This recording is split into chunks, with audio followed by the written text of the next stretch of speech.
Hi friends, YouTube पर आप सभी का स्वागत है। दोस्तों, मैं फिर से आप सभी के सामने BHDLA 136 का एक सबसे महत्वपूर्ण प्रश्न को लेकर आया हूं। और यह एक ऐसा प्रश्न है जो हर बार एग्ज़ाम में आता है और इस बार भी संभावनाएं अधिक है कि ये प्रश्न एग्ज़ाम में आए। तो मैं आप सभी से रिक्वेस्ट करूंगा कि आप जो हैं इस प्रश्न को पूरा अच्छे तरीके से देख लीजिए, क्योंकि इससे रिलेटेड प्रश्न जो हैं एग्ज़ाम के प्रश्न पत्र में ज़रूर रहेंगे।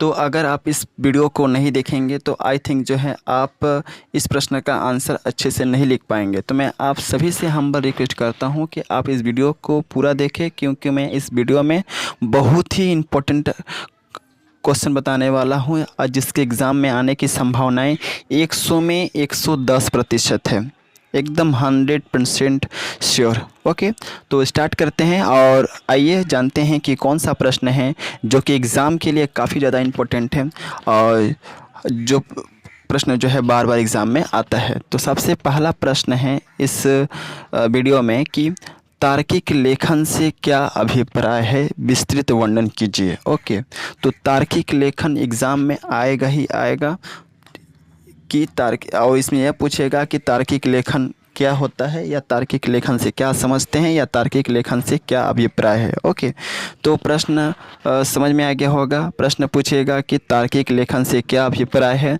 विस्तृत वर्णन कीजिए। तो सबसे पहले आपको लिखना पड़ेगा कि तार्किक लेखन की एक ऐसी विधि है जिसमें रचनाकार एक ऐसे विषय पर वर्णन करता है और उस विषय को अपने तर्क के माध्यम से इस प्रकार स्पष्ट करता है कि पाठक लेखक की बात को भली भांति और अच्छे तरीके से आसान भाषा में समझ जाए। अर्थात तार्किक लेखन में लेखक अपने तर्क के माध्यम से किसी भी विषय पर पाठक को समझाने का प्रयास करता है। फिर से बता दूं तार्किक लेखन क्या होता है। देखिए, तार्किक लेखन की एक ऐसी विधि है जिसमें रचनाकार एक ऐसे विषय पर वर्णन करता है और उस विषय को अपने तर्क के माध्यम से इस प्रकार स्पष्ट करता है कि पाठक जो है ना, लेखक की बात को भली भांति और अच्छे तरीके से आसान भाषा में, सरल भाषा में क्या होता है वह समझ जाता है। अर्थात तार्किक लेखन में लेखक अपने तर्क के माध्यम से किसी भी विषय पर पाठक को समझाने का प्रयास करता है। इसके बाद पैराग्राफ चेंज करना है और लिखना है कि किसी भी लेखन में सबसे महत्वपूर्ण बात यह होती है कि उस विषय वस्तु का चयन, और तार्किक लेखन में विषय वस्तु का चुनाव का अपना एक विशेष महत्व होता है। फिर से लाइन पढ़ दूं।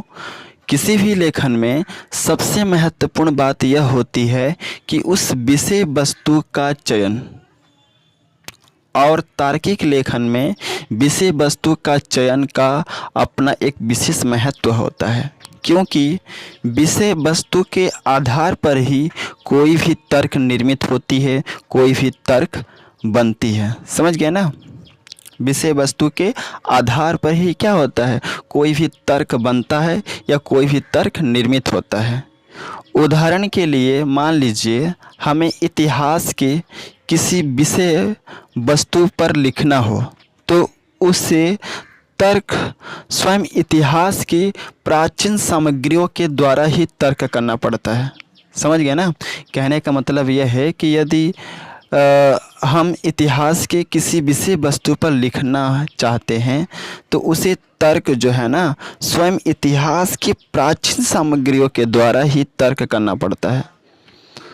उस ऐतिहासिक विषय पर तर्क करने के लिए हमें प्राचीन ग्रंथों, प्राचीन जो अभिलेख हैं उसको, प्राचीन सिक्के, प्राचीन स्रोतों को खोजना पड़ता है, और वे सभी तथ्य जो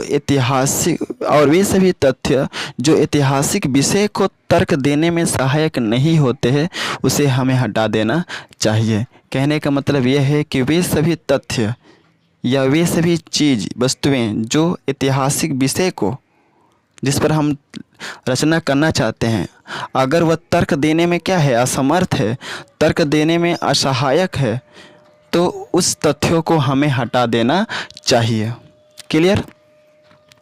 इसके बाद है पैराग्राफ चुन करके फिर लिखना है कि किसी भी तार्किक लेखन में तर्क जो होता है ना, एक महत्वपूर्ण केंद्र बिंदु होता है, और तार्किक लेखन में लेखक का एक अपना उद्देश्य होता है, और उस उद्देश्य को साबित करने के लिए लेखक को तर्क की आवश्यकता पड़ती है।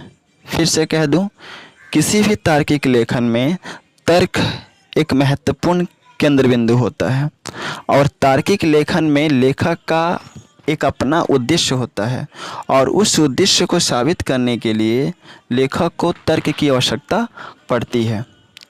वह किसी भी तर्क के माध्यम से अपने बात को किसी दूसरे को समझाने का प्रयास करता है। अगर वह अपनी बात को दूसरे को समझाने में सफल हो गया तो लेखक के तार्किक लेखन की उद्देश्य की पूर्ति क्या हो जाती है। कहने का मतलब यह है कि वह किसी भी तर्क के माध्यम से अगर वह अपनी बात को किसी दूसरे को समझाने का प्रयास करता है, और अगर वह अपनी बात को दूसरे को समझाने में सफल हो गया तो लेखक के तार्किक लेखन के उद्देश्य की पूर्ति क्या हो जाती है। और इस प्रकार जो है ना, लेखक लोगों का विश्वास क्या करता है, जीत लेता है, और अपने तर्क के माध्यम से लेखक जो है लोगों का विश्वास क्या होता है, जीत लेता है। और बहुत से बच्चे ये कहेंगे कि सर ये बहुत छोटा करके मैंने लिखाया है, तो इसके लास्ट में आप लिख सकते हैं कि किसी भी तार्किक लेखन में जो भाषा होना चाहिए वह क्या होना चाहिए, सरल और स्पष्ट होना चाहिए। क्योंकि जटिल भाषा का अगर हम प्रयोग तार्किक लेखन में करेंगे तो वह जटिल भाषा सभी के समझने के योग्य नहीं होता है, वह जटिल भाषा जो है सभी को समझ में नहीं आती है। इसलिए जब हमें इस बात का ध्यान होना चाहिए कि जब कभी हम तार्किक लेखन का कार्य करें तो हमें इस बात का अवश्य ध्यान होना चाहिए कि तार्किक लेखन में जो तर्क है, जो भाषा है, वह सीधा साधा हो, सरल भाषा हो और स्पष्ट भाषा हो। क्योंकि सीधा साधा भाषा और सरल भाषा ही सभी को समझ में आती है। ये लास्ट में लाइन आप ऐड कर सकते हैं। ओके, अगर आपको यह क्वेश्चन का आंसर जो है छोटा लगा हो तो। और इस वीडियो के माध्यम से यह कहना चाहूँगा कि मेरा एक टेलीग्राम चैनल है जिसका नाम है इग्नू लर्नर, तो आप इस टेलीग्राम चैनल से जुड़ जाइए। मैं इसका जो लिंक है इस वीडियो के डिस्क्रिप्शन में दे दूंगा, जहां से आप डायरेक्टली उस लिंक पर क्लिक करके मेरे टेलीग्राम चैनल के मेंबर्स बन सकते हैं। और जैसे ही आप मेरे टेलीग्राम चैनल के मेंबर्स बनते हैं, मैं इसका PDF आप सभी को प्रोवाइड कर दूंगा। और इसके रिगार्डिंग बहुत सारे वीडियो जो हैं चैनल पे अपलोडेड हैं ऑलरेडी, तो वे सभी वीडियो जो हैं आपको मिल जाएंगे। और मैंने सभी इस सब्जेक्ट के जो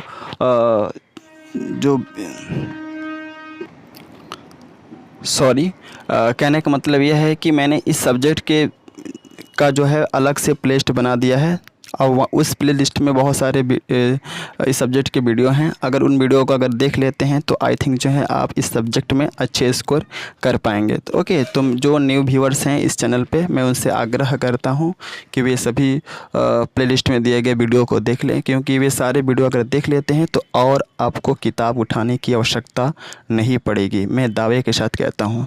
so best of luck for all of you for your exam, and thanks for watching my video. जय हिंद, वंदे मातरम।